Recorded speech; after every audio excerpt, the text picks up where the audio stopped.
He's going to be releasing his economic plan on Monday.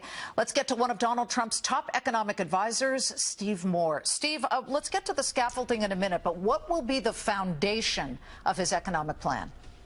Well, I think there will be three, Liz, and great to be with you. Number one, he's going to talk a lot about his tax cut plan. And, you know, what a contrast between Hillary Clinton and Donald Trump. Hillary's talking about raising almost every tax you can conceive of, and Donald Trump's going to have one of the biggest tax cuts proposed since Ronald Reagan was in office. And one of the second legs, I think, will be energy policy. Again, stark contrast where Donald Trump wants to make America energy independent within the next 4 or 5 years using our amazing energy resources. And the third, there's going to be a big portion, I think, on regulation and how do you stop the strangulation of our businesses that are just being held down by regulation. And so I've been in a number of these meetings with Mr. Trump with some of the business leaders of this country, the men and women who run our great companies, and it's so surprising how many say, you know, the taxes are really bad, but the regulations are really holding us back from investing and hiring workers. I have to tell you, when you think about companies that have launched during the recession, because there are a bunch of them, Uber, Airbnb, props to them for getting through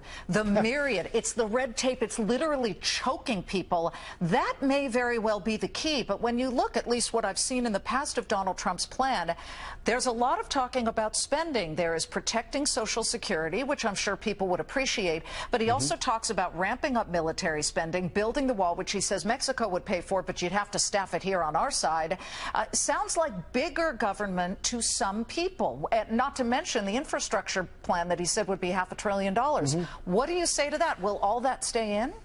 We're going to have major spending cuts and government reduction in terms of size. I mean, there are literally hundreds of programs, Liz, that could be completely eliminated. There's, you know, $100 billion of corporate welfare programs that should probably be eliminated. Mr. Trump has talked about this penny plan, where you take every government program and just reduce it by a penny each year for 3 or 4 years. You'd be surprised how much money that saves because of the compounding effect. But the real heart of the Trump plan, I think that you're going to see on Monday, that I think is the big growth stimulant, is this 15% business tax.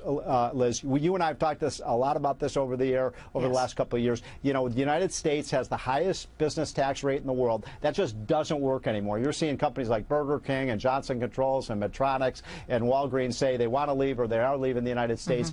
Imagine this. If we go from the highest tax rate country in the world for businesses to the lowest, you know that's going to be a magnet for new jobs. And by the way, I left out an important point. We're going to apply that low rate not only to big businesses, but to every small business in America, even including the corner Korean grocery store or the small startup firm in Silicon Valley, because we think it's important to help. The small businesses are really the spinal cord of our economy. Well, exactly. I was just going to say that many of his supporters are blue-collar or small business people who feel left out. So when they hear, oh, the big corporations who sometimes don't even pay any tax, you know, we're going to lower their rate. Maybe they don't need it as much as we do. You say that you're pairing it with that.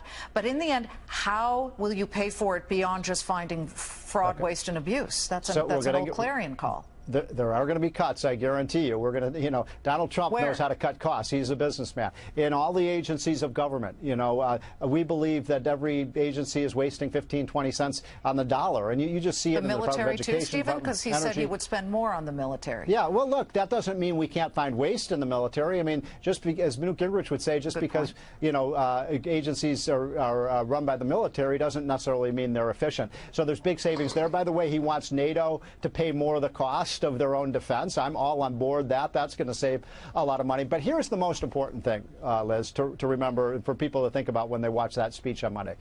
The sickness in our economy is 1% growth. No matter how much we cut spending, we're never going to get to a balanced budget with 1% growth. You just can't get from here to there. You need to put people back to work. We think with this economic plan, we can get from 1% growth to 4%. If you do that, you're raising $4 trillion over the next 10 years in terms of revenues. That's how you get to a balanced budget. We'll see it on Monday. Stephen Moore, thank you. Here's when you know you must watch the Fox Business Network, when presidential candidates reference an interview on Fox Business. It just happened. Hear what Donald Trump said moments ago.